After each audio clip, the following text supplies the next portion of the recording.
డెవలప్మెంట్స్కి before elections బాగా support చేశారు. అంటే ఇక్కడ కాంగ్రెస్ గవర్నమెంట్ కావచ్చు, ఒక టీడీపీ గవర్నమెంట్ కావచ్చు, అవుట్ అండ్ అవుట్ అంటే మీరు మాట్లాడినంత అవుట్ స్పోకెన్గా ఆ గవర్నమెంట్స్కి ఎవరూ మాట్లాడలేదు. ఇప్పుడు 2 గవర్నమెంట్స్ అధికారంలో వచ్చినాయి, మీరు సపోర్ట్ చేసినాయి. ఈక్వేషన్స్ ఎలా ఉన్నాయి?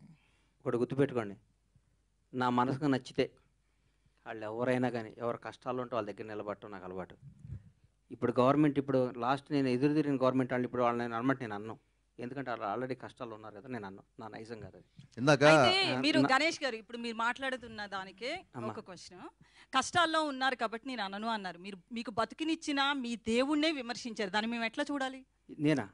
పవన్ కళ్యాణ్ గారిని ఏమన్నారు? నేను ఎక్కడో ఊహించుకున్నారు, ఇట్లా ఉండిపోయారు. రేవంత్ రెడ్డితో పోల్చారు, చాలా మందితో పోల్చి మాట్లాడారు. Never.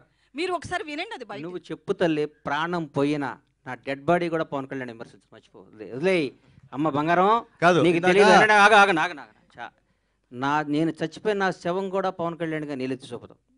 That is my blood, that is my character. వినండి అమ్మా, అన్న నేను చెప్పాలి, అమ్మాయికి సమాధానం చెప్పాలి. నా ప్రాణం పోయినా నేను ఫస్ట్ అధికారంలో ఉన్నప్పుడు ఒక రకంగా, అధికారంలో లేనప్పుడు ఒక రకంగా పిచ్చి పిచ్చిగా మాట్లాడటం కానీ, నా మనసుగా నచ్చితే దేవుడైనా ఎదిరిస్తా, నచ్చకపోతే నచ్చితే వాళ్ళు ఎవడైనా కాళ్ళు పట్టుకుంటారు. నా క్యారెక్టర్ అది. చంద్రబాబు నాయుడు గారిని భారతదేశం మొత్తం ఆయన దగ్గరికి వెళ్ళాలంటే భయపడ్డ క్షణంలో, వణుకుతున్న క్షణంలో, వణుకుతున్నారు, ఆయనతో లబ్ధి పొందినాడు కూడా వణుకుతున్న క్షణంలో చంద్రబాబు గారికి మద్దతుగా నిలిచిన మొదటి సినిమా రంగం నుంచి మొదటి వ్యక్తిని నేను. అది నా క్యారెక్టర్. నేను తెలుగుదేశం పార్టీ కాదు, నేను పవన్ కళ్యాణ్ మనిషిని. నేను ఎప్పటి నుంచి 2004 నుంచి నేను కాంగ్రెస్ కార్యకర్తని. నాకు పవన్ కళ్యాణ్, నా తల్లిదండ్రుల తర్వాత నేను పవన్ కళ్యాణ్ ప్రేమించాలి. పవన్ పోతే నాకు బతికే కాదు. ఆయన జనసేన పార్టీ పెట్టినా కానీ నా బ్లడ్లో కాంగ్రెస్ ఉంది. నేను పార్టీకి, నేను రాజకీయం ఉంటే కాంగ్రెస్లో ఉంటే లేదా రాజకీయాలు మారేస్తా. అంతేగాని పవన్ కళ్యాణ్ కంటే నా తల్లిదండ్రుల తర్వాత నేను పవన్ కళ్యాణ్ ఇష్టపడాలి, జనసేనలో తిరగాలి. నేను ఏ రోజు ఒక్క రోజు కూడా నా కలలో కూడా బయట కాదు, కలలో కూడా పవన్ కళ్యాణ్ నేను విమర్శించను.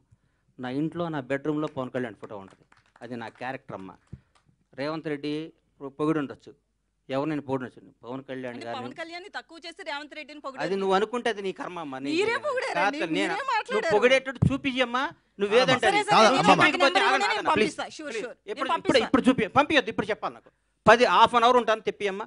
పవన్ కళ్యాణ్ ఇందాక 2 సార్లు అప్పుడు అట్లా అనబాకమ్మా, దయచేసి ఆగమ్మా, దయచేసి ఒక క్వశ్చన్ వేసే ముందు ఒక బాధ్యత గల మీద ప్రతిగా రంగం మీ అందరికీ చేతులు ఎత్తి నమస్కరిస్తున్నా.